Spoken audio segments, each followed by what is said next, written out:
Let's record this. Oh.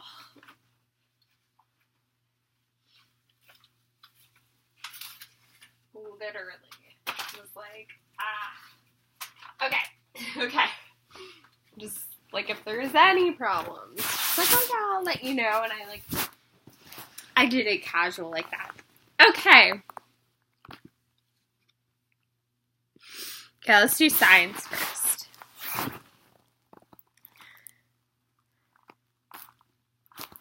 Okay, today, boys and girls, we'll be starting our unit on everyday structures and materials by reading one of my favorite stories called The Three Little Pigs. How many of you have read this story before? Great! If you're not familiar with it, you will soon find out how this story connects to objects and materials. Before reading this story, we're going to talk about the difference between materials and objects. Does anyone have any idea of what a material is? Right. So materials are what objects are made of, and objects are things that can be seen or touched. For example, your classroom desk is an object, and a good example of a material would be wood, which your desk is made of. Okay, so now we're going to make a chart of materials and objects. What other objects and materials are you familiar with in this classroom or at home? So we're going to make a list together. So what are some objects? So some objects you might be familiar with, maybe a table, books, scissors, shoes, crayons, glass cup, fleece sweater, shirt, eraser, and Kleenex box, and examples of materials. Maybe rubber, wood, polyester, diamond, plastic, bricks, and straw. Great work, everyone. Now I'll begin reading the story of the Three Little Pigs. I will pause to ask you guiding questions throughout the story.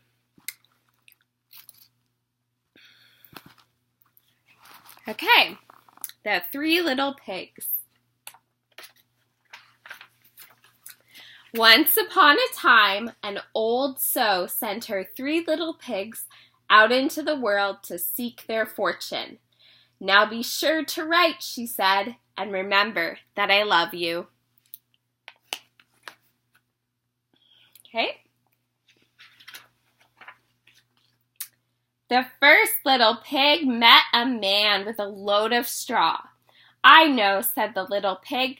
I'll buy your straw and build a house. That's not a good idea, said the man.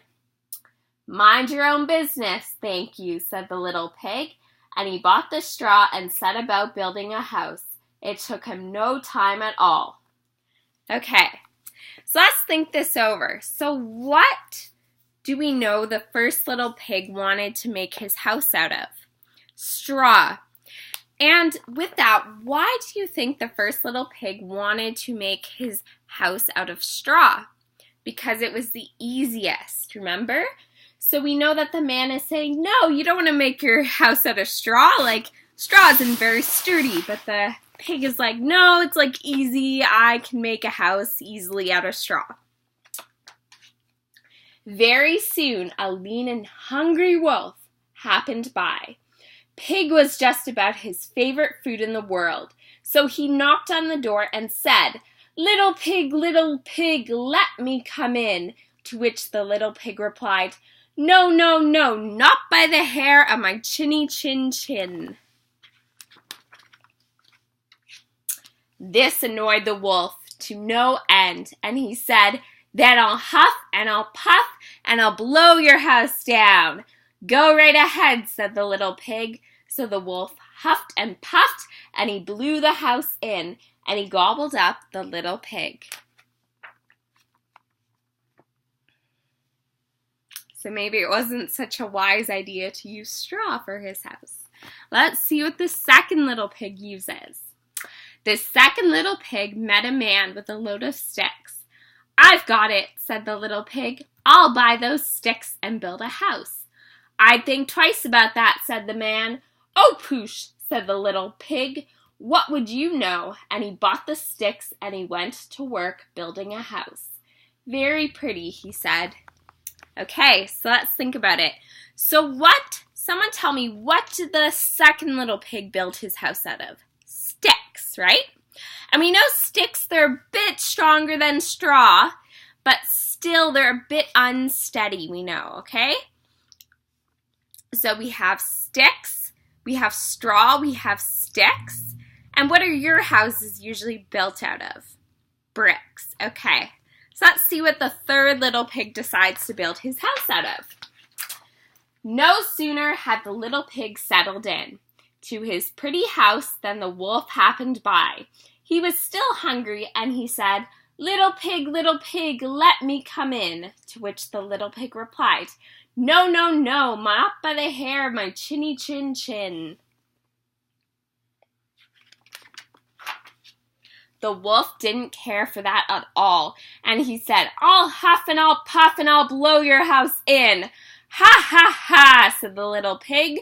So the wolf huffed and he puffed and he blew the house in, and he gobbled up the little pig.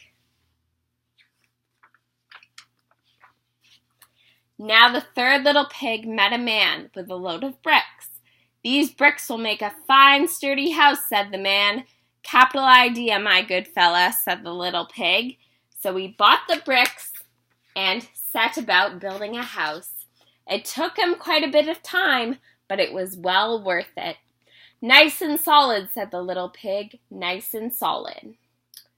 Okay, so next question is, what material did the third little pig make his house out of?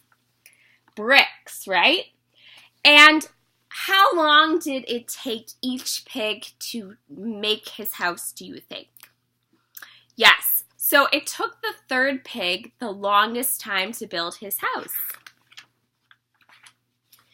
But no sooner had the little pig moved in, and he noticed the wolf loitering about, and the wolf was still hungry, said, little pig, let me come in," to which the little pig replied, "No, no, no, not by the hair of my chinny chin chin."